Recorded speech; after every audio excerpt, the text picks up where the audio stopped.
Être auto-entrepreneur, comment ça marche? On t'explique tout dans cette vidéo. Dans cette vidéo, on va vous présenter qu'est-ce qu'un auto-entrepreneur, comment obtenir son statut d'auto-entrepreneur, combien ça va vous coûter et quelle forme juridique vous allez pouvoir choisir. Déjà, qu'est-ce qu'un auto-entrepreneur? Un auto-entrepreneur, c'est un entrepreneur qui est individuel, qui va être soumis à un régime fiscal et social simplifié.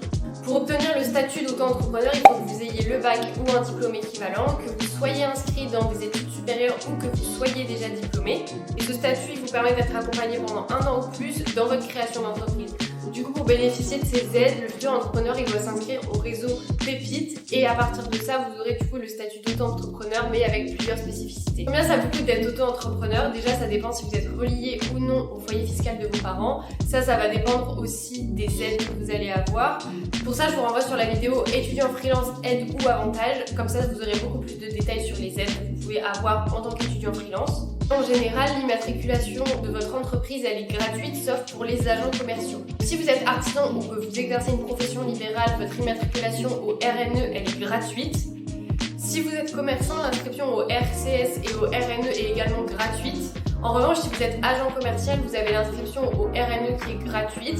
Néanmoins, vous avez quand même une inscription obligatoire au RSAC qui coûtera environ 25 € et qui est obligatoire. Donc maintenant, on va vous présenter les différentes formes juridiques auxquelles vous avez droit en tant qu'étudiant freelance et que vous pouvez choisir.